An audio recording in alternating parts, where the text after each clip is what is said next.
Hai, apa kabar Anda? Semoga kabar Anda baik dan ketemu kembali di Cerita Geo. Dan terima kasih sudah klik video ini. Dan sebelum kita lanjut, jangan lupa like, komen, dan subscribe. Dan pastinya bagikan video ini kepada teman-teman Anda, mana tahu dia lagi membutuhkan.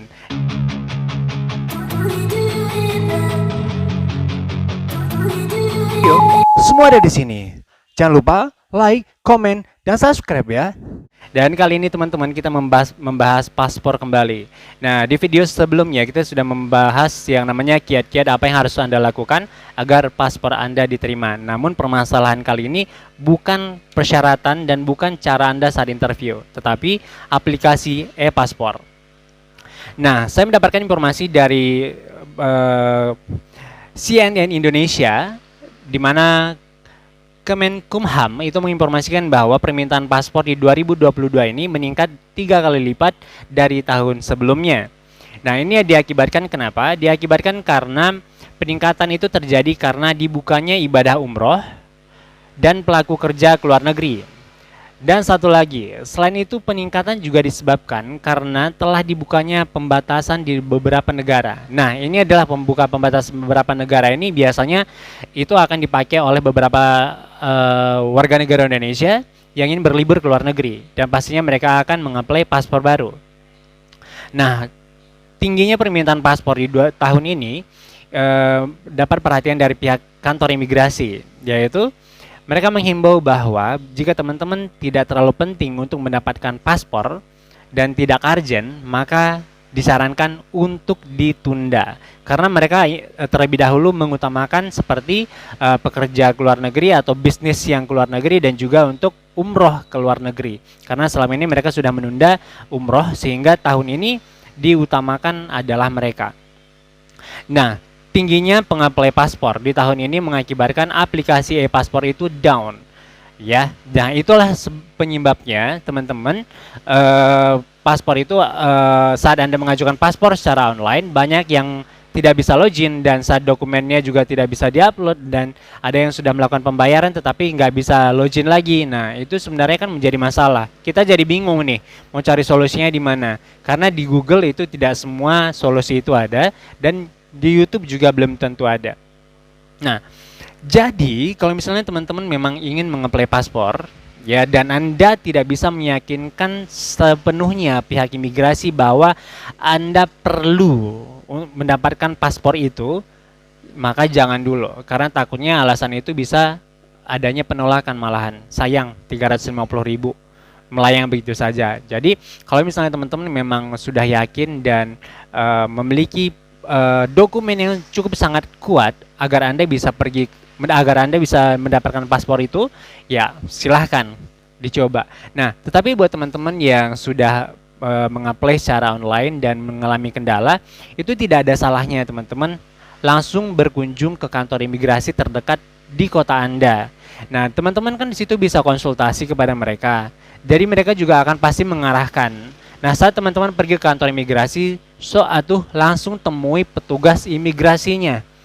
Gitu. Saya mau konsultasi, saya mau membuat paspor baru. Nah, seperti itu. Jadi, teman-teman jangan temui yang namanya yang di luar yang biasa pakai name tag. Jangan-jangan nanti itu calo, oke?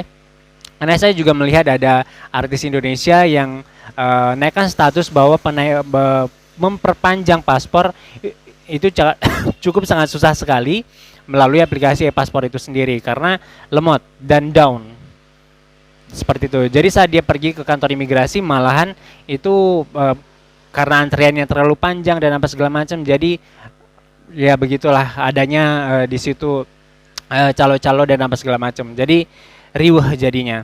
Jadi lebih bagus seperti yang saya bilang tadi, setelah teman-teman melakukan pengapply paspor secara online dan mengalami kendala dan kalau bisa teman-teman foto kendalanya di mana, masalahnya di mana, dan langsung datang ke kantor imigrasi.